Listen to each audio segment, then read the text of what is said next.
देश में त्योहारों में दुकानों पर हलचल देखी जाती है, परंतु इस बार कोरोना के तेजी से बढ़ते संक्रमण के कारण केंद्र सरकार एवं विभिन्न राज्य सरकारों द्वारा कोविड दिशा निर्देशों को सख्ती से लागू करने के कारण देश भर के राज्यों को होली और रंग पंचमी पर लगभग 35,000 करोड़ रुपए के व्यापार का बड़ा नुकसान सहना पड़ा है।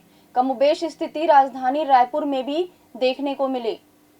भारत त्योहारों की धरती है और प्रतिवर्ष देश में होली तथा रंग पंचमी जैसे बड़े त्योहारों से ही त्योहारों की श्रृंखला शुरू होती है और हर त्योहार देश के व्यापारियों के लिए व्यापार के बड़े अवसर लाता है। बड़े शहरों की छोटी बस्तियों तथा विभिन्न राज्यों के छोटे शहरों, कस्बों एवं गांवों के हर त्योहार की तरह होली भी एक त्योहार बेहद उल्लास और उमंग से मनाया जाता है और बड़ी मात्रा में जहां छोटी रिटेल दुकानों पर ग्राहकों की भीड़ लगी रहती है, वहीं दूसरी ओर बड़े शहरों में थोक बाजारों में व्यापारी ग्राहकों का तांता लगा रहता है। लेकिन इस बार कोरोना के तेजी से बढ़ते संक्रमण के कारण केंद्र सरकार एवं राज्य सरकार ने कोविड दिशा निर्देशों को सख्ती से लागू कर दिया है, जिससे होली और रंग पंचमी पर लगभग 35,000 करोड़ रुपए के व्यापार का बड़ा नुकसान सहना पड़ा है। लेकिन इस बार होली पर चीन को 10,000 करोड़ रुपए से अधिक के व्यापार का नुकसान जरूर सहना पड़ा है। उन्होंने लोगों से कोरोना गाइडलाइन को पालन करने का निवेदन भी नागरिकों से किया है। सदर बाजार में होली का त्यौहार पारंपरिक तरीके से मनाया जाता है। राज्य सरकार और जिलाधीश महोदय के जो गाइडलाइन दी है उसके अनुसार ही हमने उस त्यौहार को जो यहाँ पर आयोजन होते हैं उस सभी आयोजनों को स्थगित कर दिया।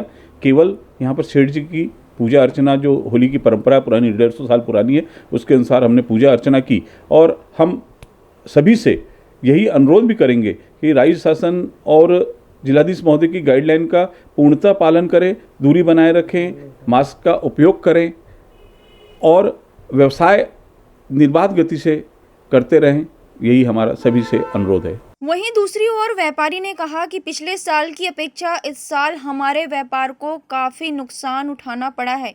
लोग डर के कारण घरों से बाहर ही नहीं निकले और ना ही कोई ज्यादा खरीदारी हुई। बाहर निकलने से संक्रमण का खतरा बढ़ता है, इसलिए इस बार की होली में कुछ खास बात नहीं थी। एकदम बेकार था बाजार तो होली के कोरोना के चक्कर में बाजार व्यापार कुछ नहीं रहा और तो लोगों को डर और भय बैठ गया है, तो उसके कारण ना कोई होली खेला है और ना बाज़ार में भी कोई उतनी भीड़ भाड़ और वो नहीं दिख रहा है। बाज़ार एकदम सुनसान हो गया था। पिछले साल तो बहुत अच्छा था व्यापार, इस साल तो वो बहुत कम ही था। 10% बिजनेस व्यापार रहा होगा, 10% के आसपास। रायपुर के सबसे बड़े बाजार शास्त्री बाजार में रंग गुलाल पिचकारी खरीदने वालों की कमी देखी गई, लेकिन मिठाई दुकानों में लोगों की भीड़ नजर आई। मिठाई व्यापारी ने कहा कि खाने पीने की चीजें बिकी हैं, लेकिन रंग गुलाल लोगों ने नहीं खरीदा। उन्होंने कहा कि 10% ही लोग रंग गुलाल खरीदे हैं।